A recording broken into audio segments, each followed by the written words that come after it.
Muy bien, gracias, Richard. Me hace una pregunta. ¿Hace cuánto tiempo estoy en Naciones Unidas? A ver, en Naciones Unidas, la primera vez que entré a las Naciones Unidas fue hace mucho. Fue alrededor del 2009, 2010 para ir a escuchar a Mikhail Gorbachev. Mikhail Gorbachev pues estaba muy emocionado de ver al hombre, escuchar pues, qué nos iba a proponer como tema de discusión. Estaba en la época del secretario general de la ONU, Ban Ki-moon, y pues Mikhail Gorbachev nos habló de su gran preocupación, que incluso en Ginebra estuvo a punto con el presidente Ronald Reagan en la época de acordar la abolición de las armas nucleares. Eso fue siempre su sueño. Y la primera vez que yo fui a la ONU, fui a escucharlo a él, eh, y nos habló de su organización, la Cruz Verde. Hizo una propuesta, ya no era abolir las armas nucleares, pero concentrarlas en un Consejo de Seguridad que las utilizaría con buen criterio. Ahora, bueno, me pareció problemático en todo caso, sobre todo con la gobernancia que tiene la ONU, ¿no? El Consejo de Seguridad no es democrático. Pero en fin, bueno, lo puedo escuchar. Entonces, para contestar a su pregunta, yo llegué a la ONU, sí, por esa época, 2009, 2010. Luego seguí trabajando, no en la ONU en general, la ONU es muy grande. La ONU tiene un dicho, un objetivo, dice, la ONU unida, ¿sí? Porque la ONU tiene muchísimos departamentos, eh, muchísimas instituciones asociadas. Yo en particular he trabajado con el Consejo de Derechos Humanos, que es una parte de la ONU. Con Consejo de Derechos Humanos estoy desde el 2014. Fui a seguir una resolución que creó un grupo de trabajo sobre transnacionales y derechos humanos. Pero antes de entrar al Consejo de Derechos Humanos, yo trabajé en otra institución de la ONU como observador, que es lo que yo hago en la ONU, soy observador de la sociedad civil. Trabajé con la Organización Mundial de la Propiedad Intelectual, la OMPI, en el 2012, observando unas negociaciones sobre propiedad intelectual de los pueblos indígenas, que es un tema fundamental para nuestro país, porque, bueno, mientras esperamos a que se conecte más gente y comenzar a hablar del tema que nos ha convocado, puedo decir que el tema de la propiedad intelectual, que fue donde yo comencé a trabajar más regularmente en los espacios onusianos, es muy importante para países como Colombia, porque los pueblos indígenas, debido a su ancestralidad, a su manera de conocer empírica, pues han desarrollado muchísimos de resultados que podríamos llamar de investigación, sí que el Estado colombiano haya tenido que invertir en eso. Es el patrimonio de ellos y nosotros como colombianos, si aplicamos la Constitución, si aplicamos ese artículo séptimo de la Constitución, donde está el respeto a los pueblos indígenas, podríamos usar estos conocimientos para nuestro desarrollo. Por eso también trabajo en la OMPI, porque para eso necesitaríamos darle seguridad jurídica a los pueblos indígenas sobre sus conocimientos, protegerlos también de agresiones extranjeras, de la biopiratería, como, y tal vez ahí vamos entrando en el tema como lo hace la Constitución de Venezuela. La Constitución de Venezuela prohíbe hacer patentes sobre los conocimientos de los pueblos indígenas. Me parece algo sabio. Y en Colombia, pues, estamos un poco atrás con eso. Pero tenemos posibilidades. Es cuestión de tener un gobierno que tenga una visión sobre estos asuntos, que respete a sus pueblos, su historia, que respete la libre determinación que está inscrita en la Constitución. La libre determinación de los pueblos implica no solo respetar a, a los pueblos a través de sus fronteras, ¿no? Como respetar al Estado venezolano, respetar sus fronteras, pero también implica, dentro de una lectura de la libre determinación interna, respetar el derecho de los pueblos indígenas dentro del país.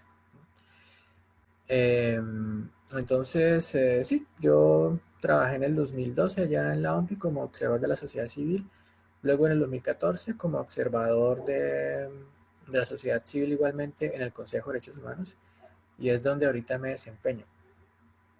Y es desde ahí donde he hecho una serie de trabajos sobre pueblos indígenas y otros temas.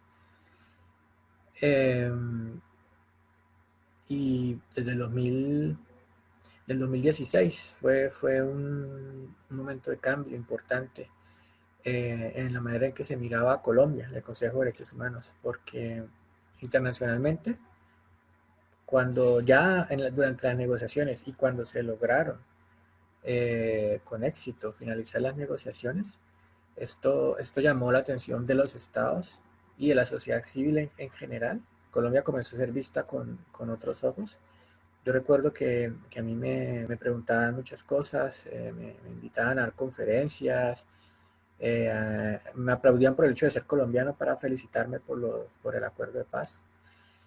Y bueno, toda esta esperanza, pues ahorita es nuestro deber mantenerla viva porque todavía estamos a tiempo. Y yo pienso que el acuerdo de paz, a pesar del no en el plebiscito, nos ha servido muchísimo porque nosotros no estaríamos en este momento de reflexión en el país si no fuese por esos acuerdos.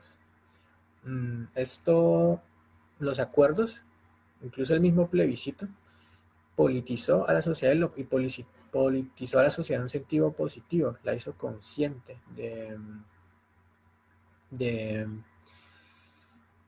de su panorama nacional. Recordemos que Colombia vio durante mucho tiempo el Frente Nacional, donde hubo dos reacciones. Por un lado, quienes estaban interesados en la política, quienes estaban politizados, ¿ah? Una parte radical comenzó a explorar las fracturas que podía ofrecer este sistema de Frente Nacional, y desde el Partido Liberal se generó una posibilidad que, siendo siempre liberales, en realidad se están proponiendo otras cosas al Estado. Cuando no funcionó, se radicalizó aún más la situación y bueno, ahí tenemos la creación del M-19, que esa respuesta armada fue una manera de afrontar el cierre del sistema político del Frente Nacional. Otra respuesta, y yo pienso que esa fue la que prevaleció durante décadas, y que fue lo que se comenzó a quebrar con el proceso de paz, fue el abstencionismo electoral, la indiferencia. ¿No? La ciudadanía, al observar que realmente estaba excluida del poder, ¿no? El poder se ha convertido en un reemplazo de conservadores por liberales, de liberales por conservadores, y las elecciones no tenían mucho sentido, pues la ciudadanía optó por la indiferencia, que eso también es una manera de abordar la política. Esto sumado a todo el caos, a la violencia, las ciudades se alejaron de los campos, una clase media indiferente, conmocionada de vez en cuando por atentados en la época fuerte de la guerra de los narcotraficantes contra el Estado, pero en realidad alejada de la política. Y pienso que lo he notado entre los colombianos, entre la familia. El proceso de paz comenzó a generar de nuevo una discusión política, comenzó a generar un interés, y pienso que esto fue muy positivo. Toda la campaña que se hizo por el no y por el sí en el 2016, el plebiscito para refrendar el acuerdo de paz, toda esa campaña generó una politización que nos tiene en este momento. Y yo lo veo con unos ojos optimistas, porque estamos pasando por un momento donde, gracias también al desarrollo de las redes y al desarrollo conjunto de un periodismo independiente, la ciudadanía se está informando, porque tiene las preguntas para informarse. Mm, para acercarnos a la información, no lo hacemos, desde la nada. Necesitamos primero que haya una pregunta o preguntas en nosotros, y esas preguntas nos llevan a buscar la información. Y pienso el proceso de paz y el plebiscito generó las preguntas en la ciudadanía que ahora nos han llevado a todas las interrogantes que nos estamos haciendo, las interrogantes sobre la historia reciente del país, sobre quiénes han sido nuestros gobernantes. Y tenemos las posibilidades para estar informados. Bueno, el tema para el que estamos convocados hoy es el tema del TIAR. El TIAR es un tratado que fue firmado en 1947 por la mayoría de países de América, excluyendo a Canadá, que consiste, es un modelo un poco como la OTAN, que fue anterior a la OTAN, es un modelo de seguridad donde los miembros se protegen entre sí. TIAR significa el Tratado Interamericano de Asistencia Recíproca, que dice que si un país es atacado, pues esto se extiende como un ataque a todos los países que hacen parte del convenio. Ahora, este tratado fue invocado en septiembre, en el pasado septiembre, para tratar la situación de Venezuela. Y el tratado tiene varias posibilidades. Una primera posibilidad es entrar en negociaciones con un determinado país. Una segunda posibilidad es romper relaciones diplomáticas, romper relaciones consulares, también es una posibilidad. Luego se va siguiendo la radicalidad de las medidas. Una última medida que se puede tomar es utilizar las armas contra determinado país que se juzgue como una amenaza para el resto de los países. En septiembre, el Consejo del TIAR, de este tratado, que está conformado por los ministros de Relaciones Exteriores de los países miembros, se reunieron y una mayoría estuvo de acuerdo en utilizar el TIAR incluyendo una posible intervención bélica, pero Lima se opuso e intentó pasar una moción para, para no considerar esta opción de manera muy responsable. Incluso si Lima pues es el jefe del grupo de Lima, que pues son unos países que han atacado a Venezuela de distintas formas, y aún así, en esa condición, aún así se puso al uso de la fuerza de forma muy responsable. No obstante, esta moción no pasó y Colombia pues ha sido uno de los actores belicistas en este Consejo de Estados miembros del TIAR. Y ahora se van a reunir de nuevo el próximo martes, 3 de diciembre, en el Hotel Hilton Colferias, allá en Bogotá, a las 9 de la mañana, para tratar de Venezuela y el TIAR. Y pues esto, como lo decía en mi mensaje, que ha sido difundido en las redes, que ha sido reproducido ya de cientos de veces, es bastante provocador en estos momentos, porque en medio de un conflicto social como el que estamos viviendo, el Estado pareciera querer utilizar a Venezuela como un factor de distracción, tanto internacional como nacionalmente, y para no prestarle cuidado a la gran manifestación y a sus reivindicaciones. Y puede ser también peligroso porque Venezuela es un país muy importante para nosotros. Cualquier cosa, si a Venezuela le va mal, a Colombia le va mal. Nosotros necesitamos que Venezuela esté bien, para que Colombia esté bien.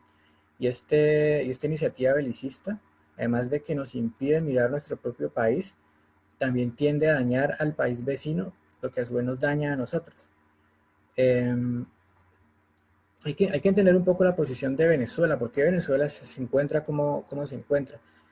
Pueden haber muchas razones, seguro hay razones internas, su dependencia del petróleo es una de ellas, pero si lo miramos desde la óptica de las relaciones internacionales, no podemos obviar la administración de Obama y la administración de Trump, quienes les han aplicado sanciones cada vez más severas Ellos no pueden vender su petróleo. Si usted va a Venezuela en este momento y compra un almuerzo con una tarjeta bancaria extranjera, usted paga lo que vale ese almuerzo más unos $300 alrededor, que es lo que cuestan las sanciones. Y eso el banco se lo hace pagar a usted. En Venezuela estas sanciones son las que están golpeando a Venezuela y la tienen en la situación en la que se encuentran. Ya el problema de los precios del petróleo pues era bastante grave y los tenían en una muy mala situación, pero las sanciones han hecho el resto. Entonces Colombia debería abogar por una política de levantar estas sanciones y tratar de ayudar a Venezuela a salir de la situación en que se encuentra. Pero lastimosamente Colombia le apostó a una especie de postguerra fría. Y tenemos a todas estas personas que hablan de comunismo de una forma totalmente anacrónica en Colombia. Lo cierto es que sí hay una situación, una nueva geopolítica que ya no se puede interpretar con Guerra Fría, con esos términos de la Guerra Fría, pero a la cual sí hay que estar conscientes. Tenemos un bloque eh, donde tenemos países como Rusia, China, Irán, Siria, estaba Bolivia, Venezuela, que se están enfrentando a los Estados Unidos, quienes iniciaron el siglo con la invasión de Irak, y esta invasión de Irak fue un poco una declaración de lo que ellos querían hacer a nivel internacional, uni- a tener acciones unilaterales, violando el derecho internacional para expandir sus intereses y su mercado. Y pues a este bloque pertenece Colombia hasta ahora. Y pienso que Colombia no debería, en este enfrentamiento entre bloques, irse con uno o con otro. Debería tratar de manejar una relación con ambos bloques, pero no irse tan agresivamente del lado de un bloque, el bloque estadounidense, porque no le conviene. No le conviene debido a que eso lo lleva a un enfrentamiento con su vecino más grande, más importante, que solo le pueda llevar destrucción a su propio territorio. Es la política equivocada y por eso pienso que los colombianos deberíamos manifestarnos este martes 3 de diciembre eh, en el Hotel Hilton de Colferias en Bogotá, para hacerle saber al gobierno que no estamos de acuerdo con ello y que no somos manipulables a ese punto, que esto va a ser interpretado como una estrategia más para no escuchar la voz de la protesta social, y que es necesario realmente escucharnos a la ciudadanía, escuchar y cambiar de política con Venezuela. Es una política que no es en absoluto adecuada. Em, Bueno, yo con esto les agradezco su atención y los invito a ver el canal del señor Richard Mauk Riano Botina, Hacker Fiscalía, su canal de YouTube, para tener más información. Y muchas gracias a las personas que se han conectado con nosotros.